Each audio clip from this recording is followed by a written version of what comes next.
Well, thank you, Margaret. Thank you, Lewis, and thank all of you for making the effort and the trip to come down here and meet today and to talk about learning and to try to see if we can't explore together the possibilities of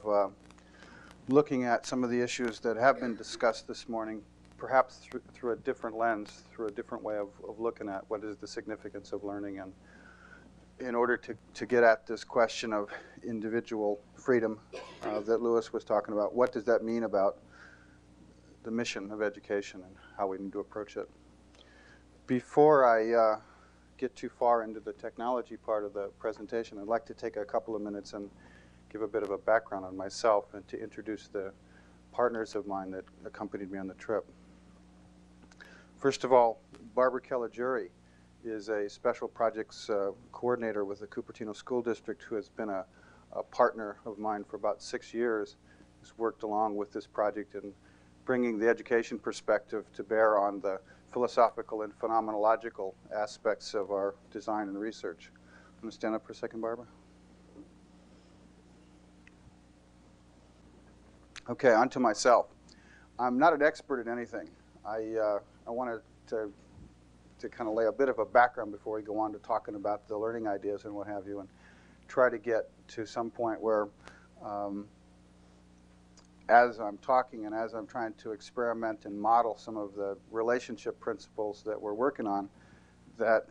I call upon you as individual learners to kind of reflect on your experience of what I'm talking about, how is it affecting you, what does it mean, what is it bringing up in you, and not necessarily to call you to refer to your empirical or inferential knowledge about learning, but your personal knowledge about learning, your personal experience of learning right here, right now. Because I think that's the real ground that we've got to bring in ourselves, we've got to connect with in ourselves in order to be oriented to how are we going to approach the inferential, how are we going to approach the empirical, how are we going to approach the statistical and probabilistic aspects of dealing with the mass instead of the individual. Towards that end, to kind of lay a bit of a background then, I'd like to say that about 8 years ago, I became very passionately interested in a research project that took me through a number of different subjects, from physics to chemistry to biology, history, and that it was in the course of this, having this really passionate interest in learning about these various subjects, that I started to bump into myself in some very, very interesting ways. I started to notice that despite this tremendous motivation, this interest, this curiosity, that I was disengaging, I was dropping out,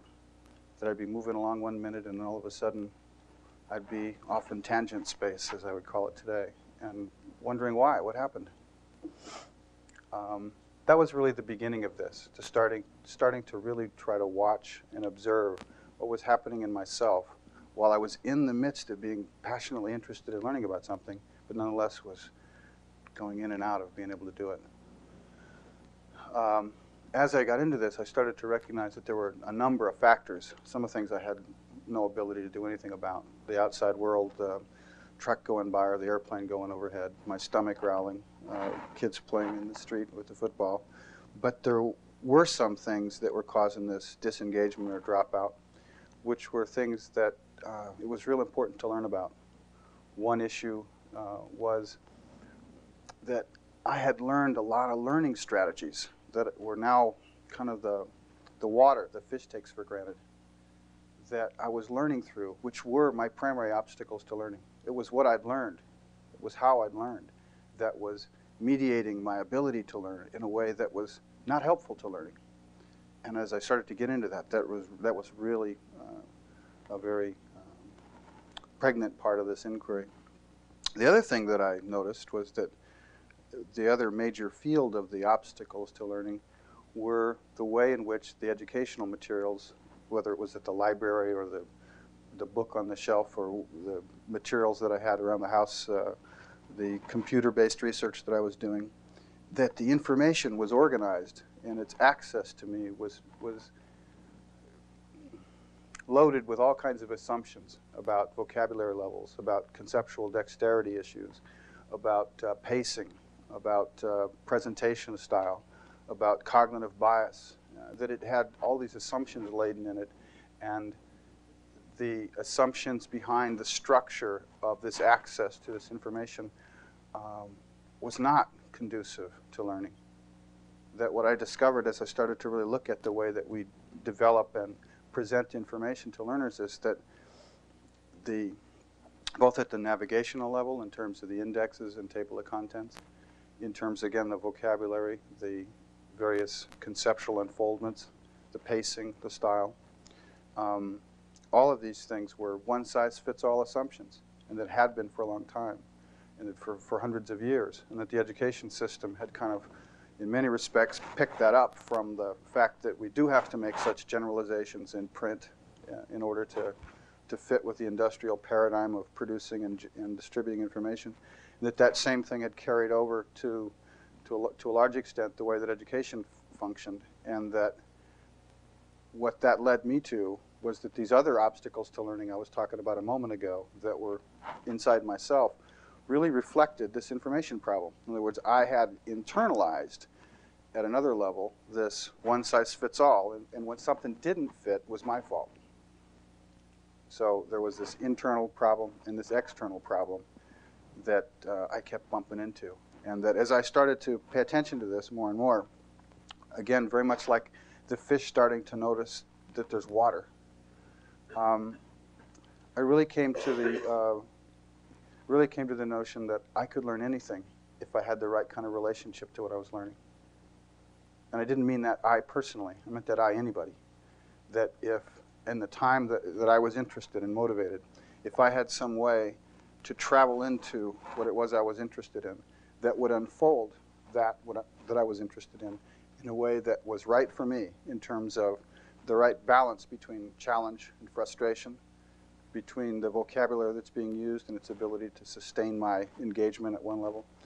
the concepts, the styles. If I could tune what was before me so that it fit for me, I could learn anything, and so could anybody else. About this time, my second son was born, and whereas with my previous children I would characterize myself as being largely asleep, kind of repeating the patterns of parenting that I had been given or received, that with Darren I really started to pay attention to the way that he was learning. I was so fascinated, I was so charged with what was going on in my own life about learning